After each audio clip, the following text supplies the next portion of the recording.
Hey guys, it's strawberryelli here and thank you so much for joining me in another video. Today I want to share with you my top 10 minimalist travel hacks that I've learned over the past few years of me traveling, and hopefully they will benefit you the next time you go traveling so you have a much better experience. So without further ado, I'd say we start off with my first hack.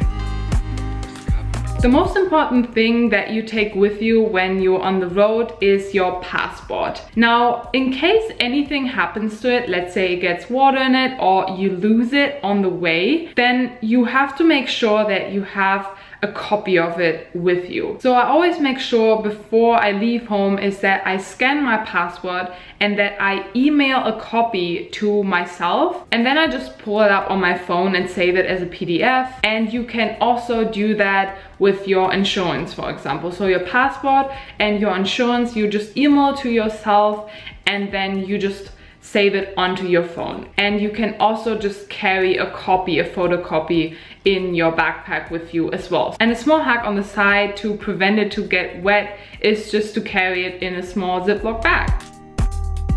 The next thing I take care of before I leave, and I know I'm gonna travel for a longer period of time, is that I make extra passport pictures. That is because I know when I go to a place and I wanna stay for longer, I have to get a visa. And that way I already have taken care of getting extra passport pictures. So I always make sure to have a few of these in my wallet so I don't have to get through the hassle of getting new ones whenever I get to a place. I already have them with me. It happened to me before that I get to a new country and I wasn't able to use my debit card. And that is because I didn't call my bank beforehand at home to make sure that I can actually use my debit card in different countries. And that's why I would highly suggest doing that before you leave home. Just call your bank and just make sure that you can use your debit card in all different countries. Same with your credit card, because a lot of the times that's not always the case, and then you just want to get money out or you just want to pay with your debit card and it's not working. And to prevent that from happening, just make sure that you call your bank beforehand before you leave and just let them know that you're going to travel for however long and that you are able to use your debit card in whatever country you are in. My next point is also about money, and specifically about the currency of the country I'm traveling to. So let's say I travel to Indonesia. For that case, I just have that app called Converter. And that is not just a converter for your currency, it also is just for measurements or temperature, anything like that. But I particularly use it when I'm traveling for currency. So I just type in the currency I'm in and then the currency I want to convert my money to, and then I just see how much my money is worth. And that way I'm just much more mindful on what I actually spend in the country I'm in. I just know how much my money is worth. It's a little bit easier to just track your budget, and you can just easily pull it up on your smartphone whenever you need to. The next thing I use my phone for is maps. Now, obviously when you get to a new place, you want to see where you're at and where your accommodation is and how you get there. And a lot of the times is that you don't have access to Wi-Fi and you probably don't have internet service on your phone, so it gets difficult to load maps. Now, to prevent that you're just stuck in a place and you don't know where you have to go, is that you just preload maps on your phone. You just pinpoint the location you want to get, and then you just let it open in the background, and then when you reload it, it's still saved up in maps, and you just easily see where you're at and where you have to go to. One tip on the side though is, if you get to a place and you just want to have internet access, is to just get a normal SIM card with just a few gigabytes of data, and then you can use internet wherever you are at. You can basically get a cheap SIM card everywhere you go. It happened to me a lot that I get to a place and I want to plug in my phone to charge it, that I realize that I don't have the right plug for it. And to prevent that, I always travel with a universal Multiplug now, which has just different kind of plugs for all different countries. This one is for the UK, for example. Then I have the American one. I have the European one, which also works in Indonesia and also Thailand. And yeah, I think that's it. And it also has a USB plug here, so I just make sure that I can use my charger everywhere I'm at in the world, and I don't have to worry about getting a new one because I already took care of it by just traveling with this one. I can also use that at the airport, for example. It just comes really handy. One thing I always make sure to take with me when I'm traveling is just basic cutlery. So I have this Thai spoon here I just use to scoop out fruit, to, for example, eat mango or watermelon wherever I'm at, or just have just a small fork and also chopsticks. And that way I don't have to get plastic cutlery wherever I'm at. It's much more sustainable, and I can just easily rinse that off and just take it with me.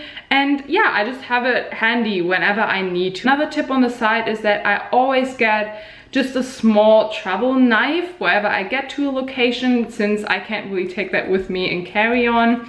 But whenever I get somewhere, I just get a normal knife and I have that with me in my backpack, and I can just cut off my fruits and veggies or whatever I'm eating, and it's just so much more convenient for me to have that with me instead of just asking around or relying on really crappy plastic cutlery. So I always make sure to have my own cutlery with me. And also I just love eating with chopsticks, and I want to have them with me everywhere I go.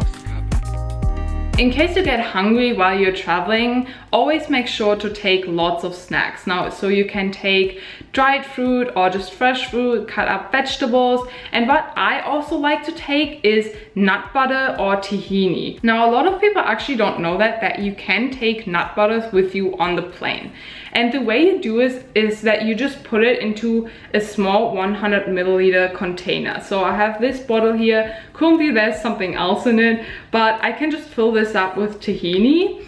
Or you can also get these small 100 milliliter containers that usually you put like some kind of cream or body lotion in it. It's just a small travel size, and that way you just have an easy snack on the go. It's really satisfying, and I personally love snacking on carrots with tahini, for example, or an apple with peanut butter. So you easily just take that with you on the go in these small travel sized containers. So life hack on the side in case you don't want to miss out on your nut butters when you have a long journey ahead of you. One thing when we're traveling is that we have less control over how much plastic we use. Now, to still keep it to a minimum amount, I personally travel, for example, with extra bags, reusable bags, for example, to store my fruits and vegetables in, or if I get any kind of groceries at the market, I have reusable bags with me. And another thing is to just take an empty water bottle with you, especially when you're traveling on a plane. Now, you just take it with you, and once you go through security, you can just fill it up in these water fountains, and that way you don't have to buy water. Long plane rides are just so dehydrating, and I always want to have water, and water can be so expensive at airports, to be honest. So I always have my water bottle with me to just easily fill it up. That doesn't cost me any extra money, and I'm making sure to stay hydrated on my journey.